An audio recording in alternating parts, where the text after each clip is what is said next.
All right. Hey, welcome everybody. Rob Kosberg here for, I want to say another episode of the Publish Promote Profit podcast, but that's not what this is. For another BSPU call, and excited to be with you today. Today, we are going to talk about strategies for referrals using your book. And I'm going to go a little deep into the topic. It's not just about referrals, but it's actually about using your book in every way possible to grow your business. We talk a lot about using your book for speaking engagements. Obviously, I talk a lot about using your book with funnels and for lead generation. Those are sexy topics. But here's the interesting thing. For the average business in the United States, more than 60% of the new clients that an average United States business gets are from referrals. So if you have great lead generation strategies, and I certainly give you plenty, and if you're using them, fantastic. If you're not, then you probably are a referral-based business that gets most of your business from referrals. And that's true for most businesses in the United States. We love referrals. And would love to get your trust and your referrals. But this isn't about me. This is about how you can use your book. So, I know some of the other topics are very sexy, how to do speaking engagements and how to do lead generation. But I want to talk about referrals because that may be where the biggest bang for the buck is when it comes to growing your business. So I'm going to share my screen, because I have notes here and I want you to have the notes. And I want to share from them, and I'll put them in the private Facebook group area if you like. And as always, if you have any questions along the way, then certainly feel free to ask any questions as they come along. So I have a little 3-step strategy because, I like steps. I like a process. I like to be able to teach you something that you can remember and that you can use. I call it the ACE strategy. It is aim, converse, and execute. And so let's go through some of the pieces of it. As we talk through, I may also go off this page and show you a couple of other things. So let's talk first about aim. So this is a little bit broad, but here's the key. The key is to use your book in every way possible. One of the first things that clients will ask me is, Rob, how should I be using my book? How should I be, using my content to get more customers? And the first thing I will always recommend is use your book in whatever ways that you're currently growing your business and marketing. So if you market right now online, then you should engage your book with online marketing and advertising. If you use, direct mail of some kind, I was going to say yellow pages. Is there such a thing? I know there is, but there isn't like the old fashioned yellow pages when they leave that big book on your doorstep. But, if you're doing some type of yellow page type ad, meaning that, maybe you're working with a company that does some online lead generation, interject your book in that. So whatever you're doing, maybe you go to business networking groups, maybe you're part of referral groups and organizations. Well, use your book, number one, in every way that you're currently marketing your business. Now, if you're not marketing your business, then, we have another issue that we need to fix, right? But in every way, number one, that you're marketing your business, find a way to interject your book. Then number two, we focus on all the things that we talk about every single week, and that's using your book to generate leads, to get speaking engagements, right? And to get PR and media. This would be considered under the lead generation umbrella. So that's number one. Your book is your absolute best asset. Use it in every way possible and start with whatever you're doing right now to market your business.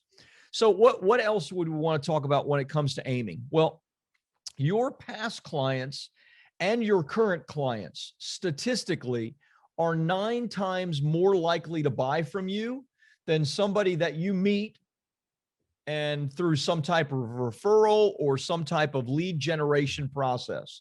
So if somebody has already bought something from you, or if they're a current client of yours, then you need to be engaging them, and you can use your book to kind of refresh that relationship and see what other ways you can help them and serve them and potentially sell more to them. Okay. Look, I do that a lot with you guys. You know that. I'm always asking you questions that, because you're my ideal client, you are my clients.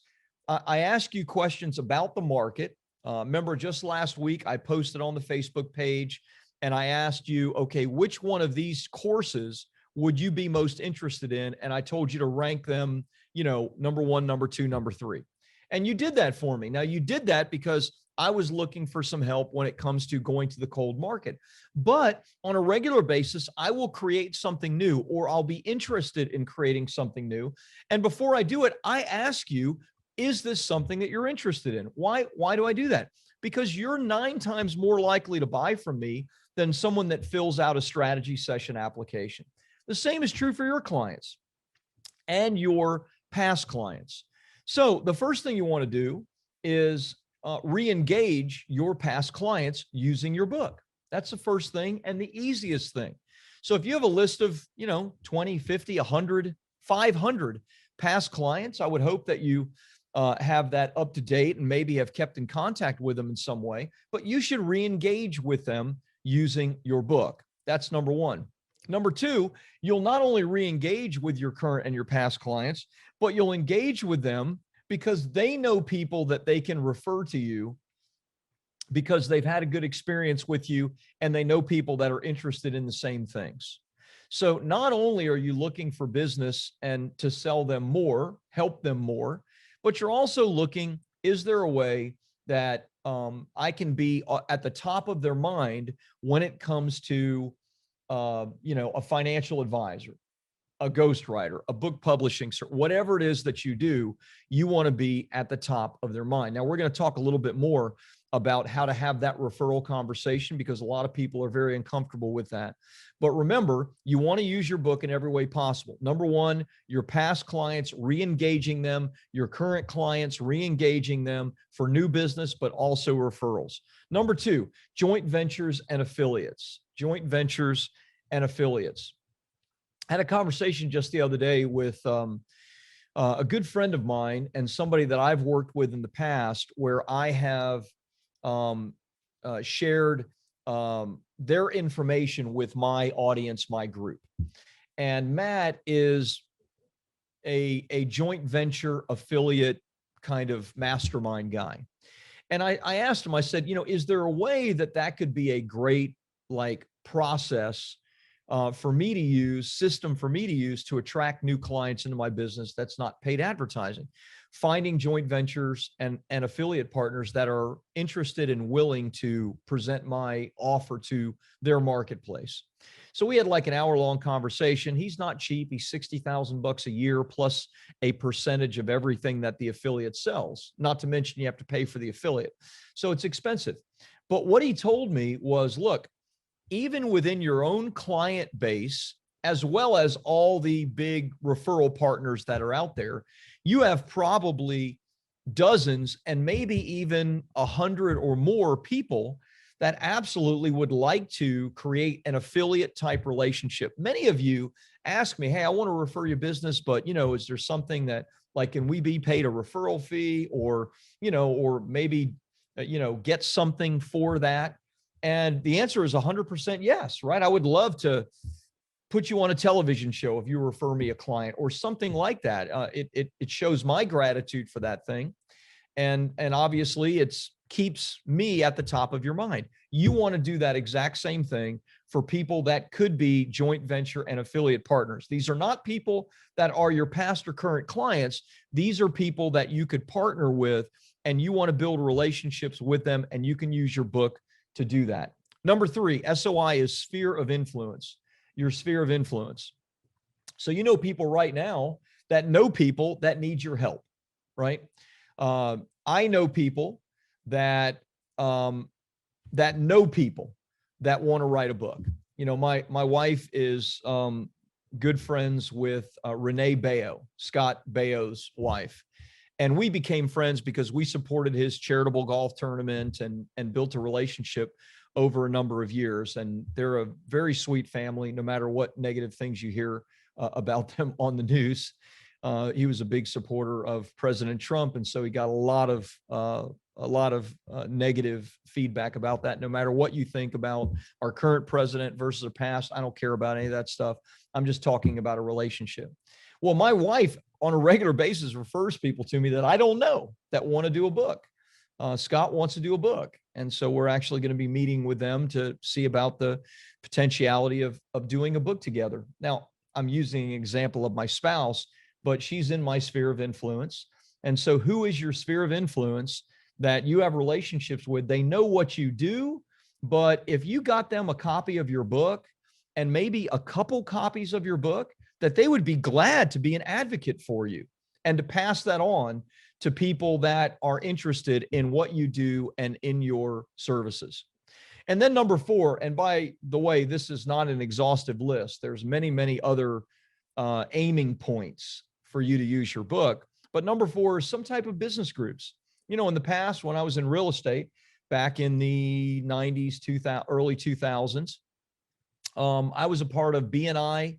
I led a couple of different business networking type groups and built some really cool relationships in those groups. I don't do any of that now and don't have an interest in doing that.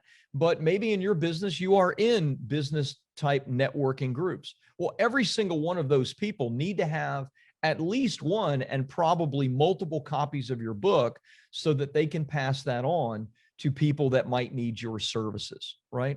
So we have 2 things here under AIM. Number 1 is when it comes to your past and current clients, you want to think about them for referrals, but you also want to think about keeping that relationship engaged because you do things that they may be interested in buying down the road from you.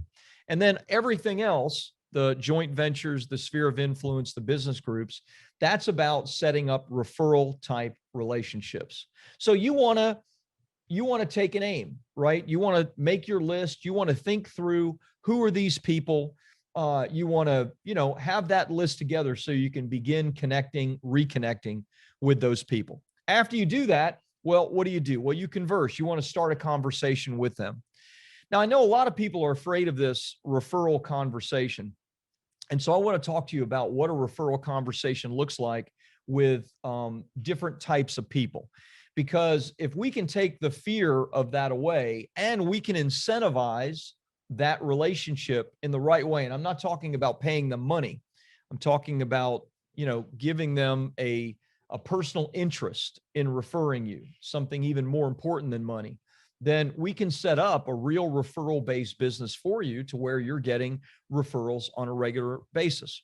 So under Converse and having a referral conversation, the first thing you have to think about is referral moments in your business. There are referral moments in your business. Now, I'm specifically speaking about your current clients, but this could take place with anybody that you help.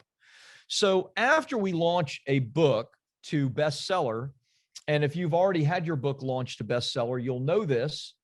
And Don, you just had your book launched to bestseller, so you're going to be having this conversation very shortly. There's a phone call set up with my operations manager, Bob Harpole. Now, what is that conversation? That conversation is twofold. Number 1, we want to make sure that we did a good job. And sometimes you do a good job by living up to all the things that you promised, but also maybe there are some mistakes along the way and things that we can fix or correct. So we're going to ask because we want to make sure that our client is like mega happy with us. But here's the thing. That is a referral moment for bestseller publishing. So Don, I think it's Don, just posted, which he's given me a great example to use right now. So Don said, Rob, I have nothing but praise for you and your team. I not only hit bestseller in one day, I hit international bestseller in one day. I can't wait to partake in all the extra perks that were included in my membership and learn how to leverage this new international bestseller title to 7 digits. Got a few calls for my practice already, and today I taped a local TV show that invited me. By the way, this was the first book I wrote back in 2010. Congratulations. So I think that none of this was staged with Don. The point that I'm making is I think Don is a really, really happy customer right now.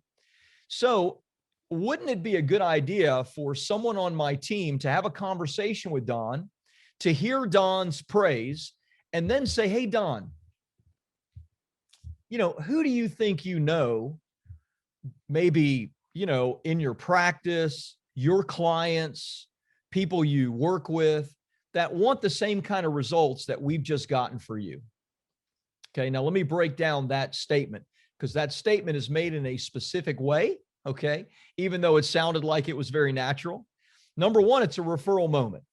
Anytime your customers are ecstatic and happy, that's an opportunity for you to say, I'm glad you're really happy. Who do you think you know? So here's the thing. If you ask somebody a question like, do you have anybody that you can refer me? Here's what they're going to say. No, I can't think of anybody. Not because they don't want to think of anybody, but because of the way you asked that question, you didn't engage their brain. So the way you ask that question is you need to understand that you want their brain to be engaged about who they can think of is the next person. So that was my question. We've just established that Don is thrilled. Don's going to have this conversation with Bob. He's going to make sure that Don is really happy that we did everything right, et cetera. Don's going to say something like he just off the cuff said here and how thrilled he is. And we're going to be like, oh, that's beautiful. And then it's going to get around at some point to, Don, you've gotten incredible results. Who can you think of right now, maybe that you work with or in your practice or your friends, your family that, wants the same kind of results? Now I've asked, okay, who can I think of in my practice? Okay, well, there's this person, this person might be interested. In other words, the brain is engaged. What about your friends, your family? Okay, you know what? Old Uncle Joe's been wanting to write a book for 57 years. Maybe we get him in contact with you guys. Well, yeah, we can help Uncle Joe to write. You see what I'm getting at? So you couple the referral moment with the right language. Okay. Now I skipped over number 2. So let me go back to it. Understanding the psychology. There is psychology in this idea of referrals because let's be honest. There's more downside oftentimes for people to refer you than there is upside. And here's what I mean. If they refer you, let's say that you're a financial advisor and a client refers you to their mother, and that client is thinking, this is my mom's life savings. If this doesn't go well, I'm on the hook here, right?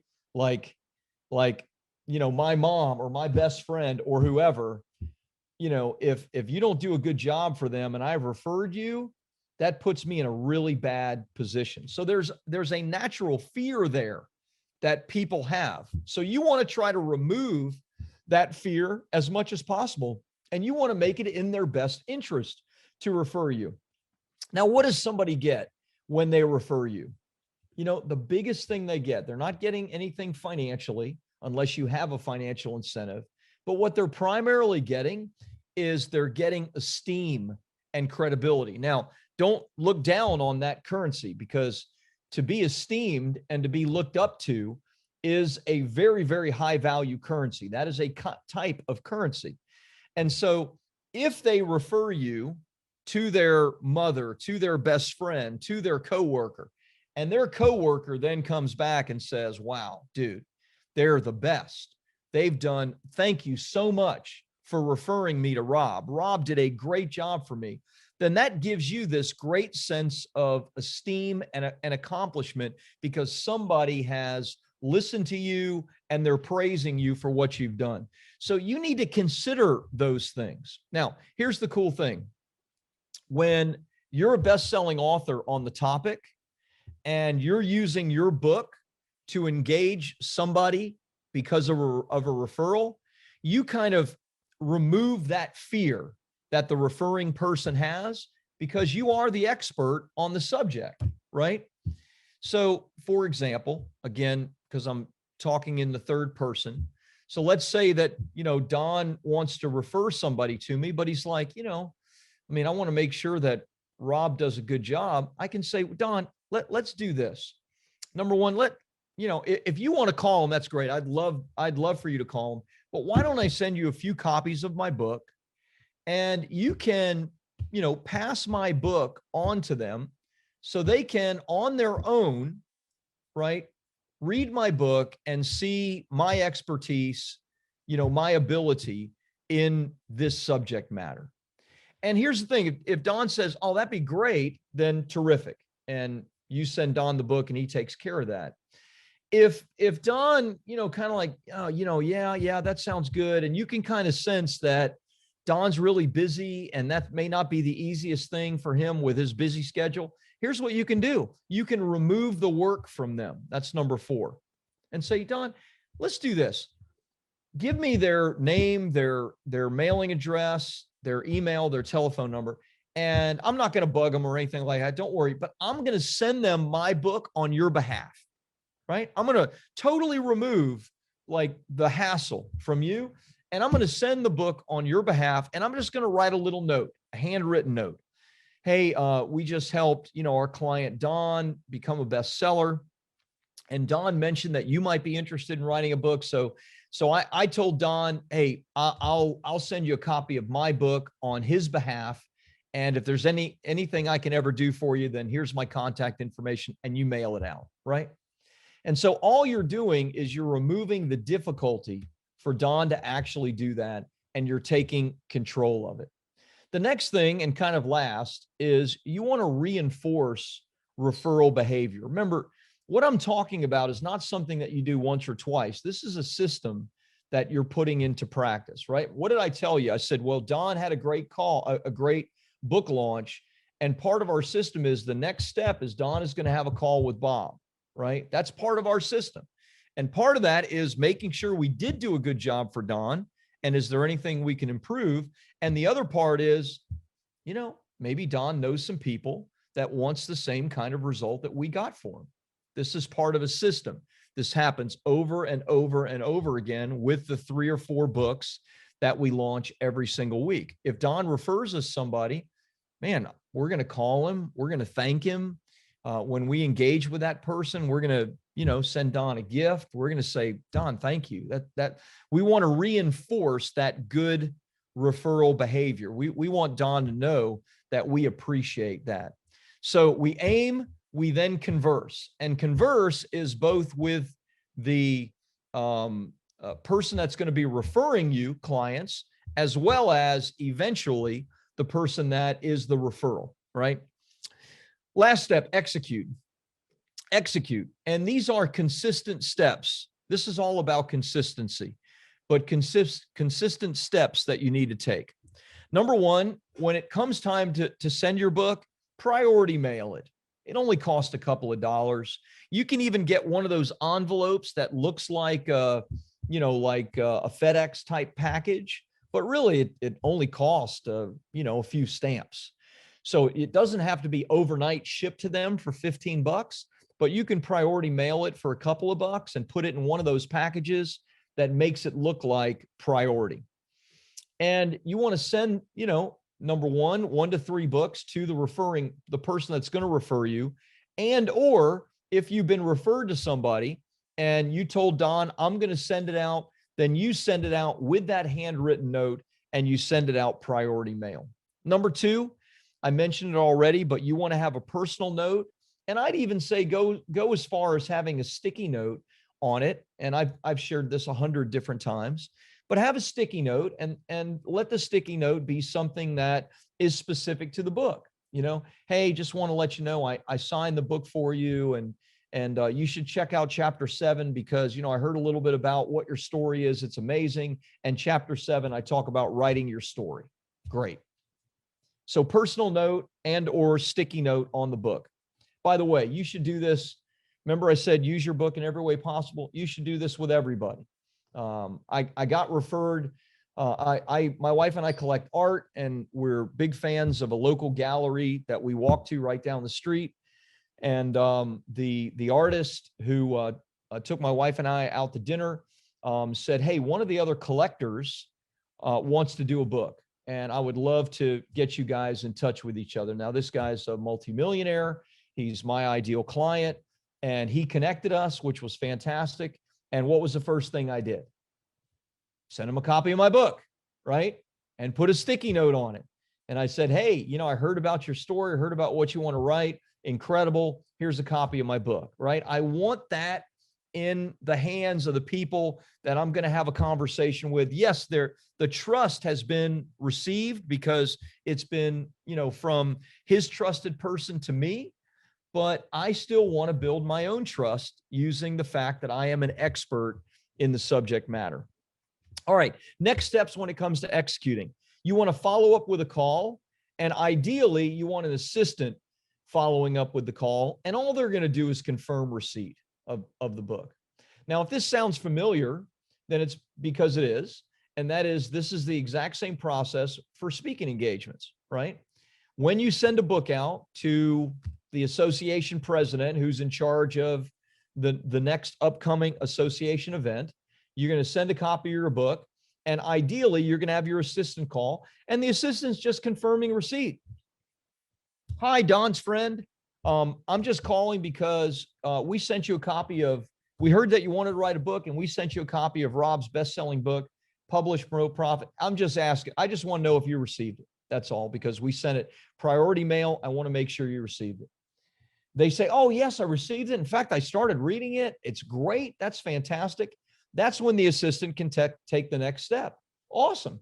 Hey, look, while we're on the telephone, I have Rob's calendar in front of me. Would you like to schedule a call with Rob? I can, you know, get you on just a 20-minute kind of meet and greet call. You can ask some questions and maybe learn a little bit more. Fantastic. Great.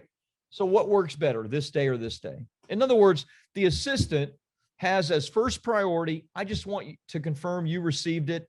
And then if it's a friendly conversation and they receive the book, then the assistant can go to the next step, which is, hey, would you like to set up a call with Rob? That's step number 4, set up the introductory phone call. So this is a very simple process, but most people don't do this in any type of systematic way for referrals.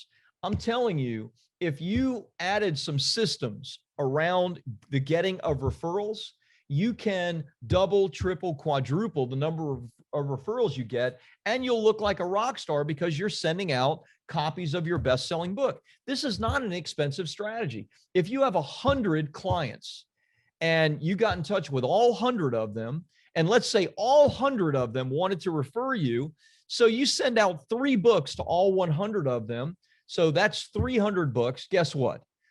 300 books times $3, that's $900. It's nothing.